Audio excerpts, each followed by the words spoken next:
ಬಿಸಿ ಬಿಸಿಯಾದ ರುಚಿಕರವಾದಂತಹ ಎಗ್ ರೈಸನ್ನು ಈ ವೆದರ್ಗೆ ತಿಂತಾ ಇದ್ರೆ ಎಷ್ಟು ಚೆನ್ನಾಗಿರುತ್ತೆ ಅಲ್ವಾ. 5 ನಿಮಿಷದಲ್ಲಿ ಕ್ವಿಕ್ ಆಗಿ ಎಗ್ ರೈಸನ್ನು ಹೇಗೆ ಮಾಡೋದು ಅಂತ ಹೇಳಿ ಈ ವಿಡಿಯೋದಲ್ಲಿ ನೋಡೋಣ ಬನ್ನಿ. ಮೊದಲಿಗೆ ಈರುಳ್ಳಿ, ಟೊಮೊಟೊ, ಹಸಿಮೆಣಸಿಕಾಯಿ ಇದಿಷ್ಟನ್ನು ಕಟ್ ಮಾಡಿ ಸೈಡ್ಗೆ ಇಟ್ಕೋತಾ ಇದ್ದೀನಿ. ಒಂದು ಬೌಲ್ಗೆ 4 ಮೊಟ್ಟೆಯನ್ನು ಹಾಕಿ ನೀಟಾಗಿ ಬೀಟ್ ಮಾಡ್ಕೊಂಡು ಅದನ್ನು ಸಹ ಇಟ್ಕೋತಾ ಇದ್ದೀನಿ. ನೆಕ್ಸ್ಟ್ ವೈಟ್ ರೈಸನ್ನು ರೆಡಿ ಮಾಡ್ಕೊಂಡಿದ್ದೀನಿ.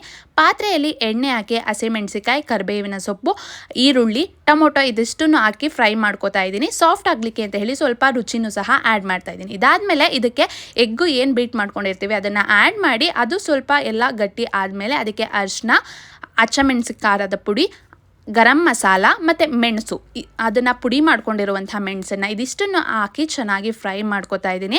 ಇದ್ರ ಜೊತೆಗೆ ನಿಮ್ಮ ಹತ್ರ ಏನಾದರೂ ಇದ್ದರೆ ಸೋಯಾ ಸಾಸು ಮತ್ತು ಗ್ರೀನ್ ಚಿಲ್ಲಿ ಸಾಸನ್ನು ಆ್ಯಡ್ ಮಾಡಿ, ಇದು ಆಪ್ಷನಲ್ ಆಗಿರುತ್ತೆ.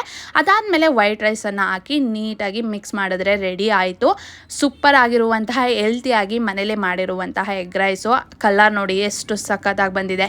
ಈ ರೀತಿಯಾಗಿ ಬಿಸಿಯಾಗಿ ಮನೇಲಿ ಮಾಡಿಕೊಟ್ರೆ ನಿಜವಾಗ್ಲೂ ಎಷ್ಟು ಬೇಕಾದರೂ ತಿನ್ಬೋದು. ಸೊ ಈ ವಿಡಿಯೋ ಇಷ್ಟ ಆಗಿದ್ರೆ ಲೈಕ್ ಮಾಡಿ, ಹಾಗೆ ಫಾಲೋ ಮಾಡಿ.